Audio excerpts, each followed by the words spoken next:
Today, what I'm going to speak is on eschatology. That is a field it deals with afterlife. Now, in eschatology, some say that this is one life. Some say there are many lives. Now, for example, many religions, especially religions like Abrahamic religions like Judaism, Christianity, and Islam, says that there is only one life, and then is either there is eternal damnation after that or eternal glorification after that. Now, from their perspective, also to some extent, it's possible that it's true. If you relate it to a game, as a kid, you might have played a game called LOND London Stop or Freeze.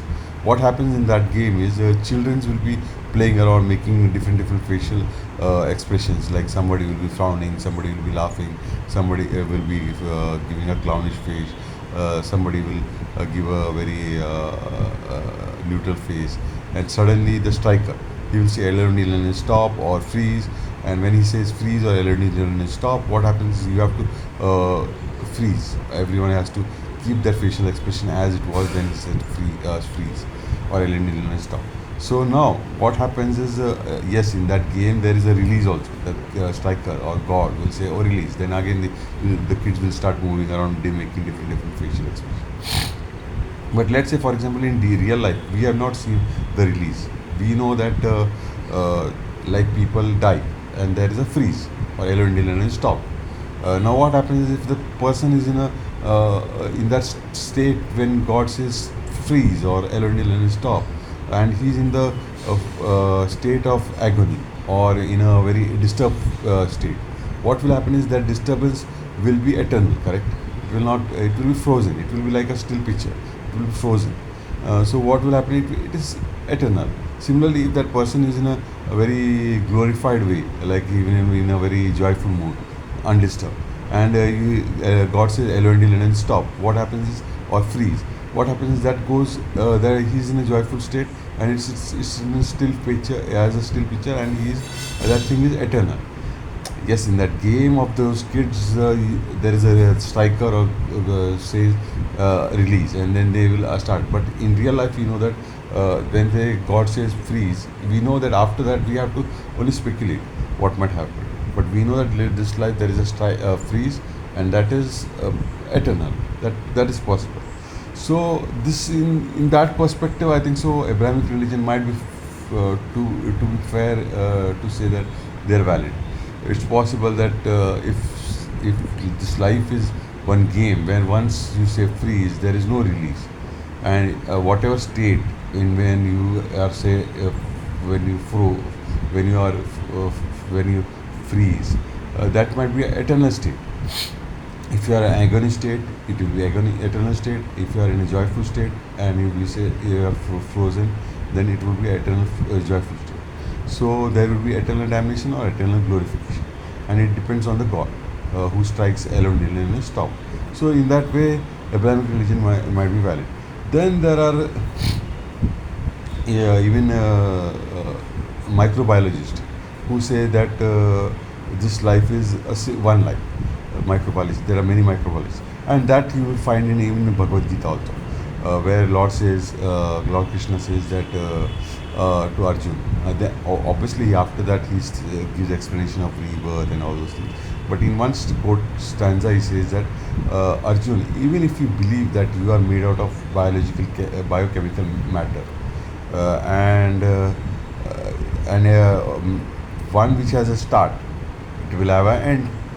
So, why are you lamenting? Why are you feeling sad? If you are just a lump of matter, uh, you don't believe in something called afterlife, and you say that you are born and you die, and even if you are born and die, and so one which is born will automatically die. So, why are you lamenting? Then he gives a different explanation of how eternity and rebirth. And all. So this is also how the microbiologists believe. Microbiologists believe that. So this is also one life, one way of one life. Then there is rebirth, which to my personal understanding, is more valid for me. As I told you, possible, I might be wrong, and whatever explanation I gave about Abrahamic religion or that microbiologist might be valid, and it's true that there is one life. But why I believe that there is rebirth? Why my personal? It might be wrong also, because if I explained it previously on how about a free frozen state and it's going to eternity, it's possible. It's possible. So now, why I believe rebirth? There is reason for it. Like for example, I believe.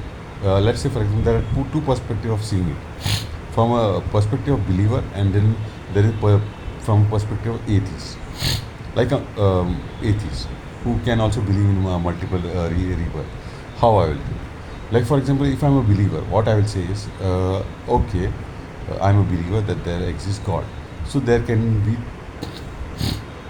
two possibility: either God exists or God does not exist.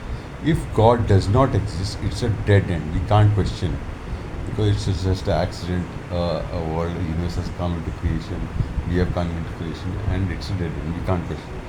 But if God exists, then the other question comes: is God just or he is unjust?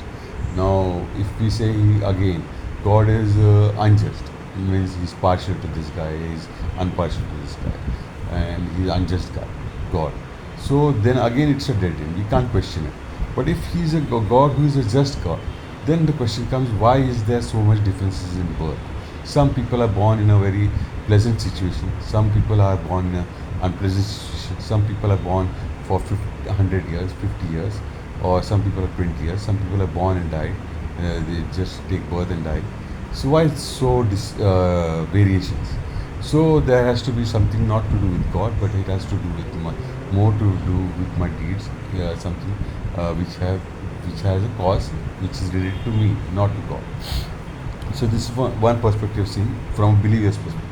Now, from the angle of atheist, who can believe also in a rebirth, I believe that atheists, like for example, if I'm atheist, to my understanding, if I'm atheist, I would believe that, to my understanding, I believe that time and space is eternal. Okay, if time and space is eternal, what does that mean? And who am I? Am I within time or outside time and space? I'm also obviously within time and space. I'm within time and space. And if I'm within time and space, I will have all the property. I will have the inherent property. That is inherent property of time and space is eternity.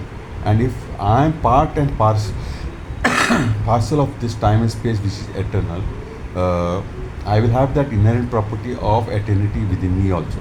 So there is no such thing called birth, there is no such thing called death for me. So this is from the point of the atheist. So this is the eschatology which I wanted to talk about from what I understand.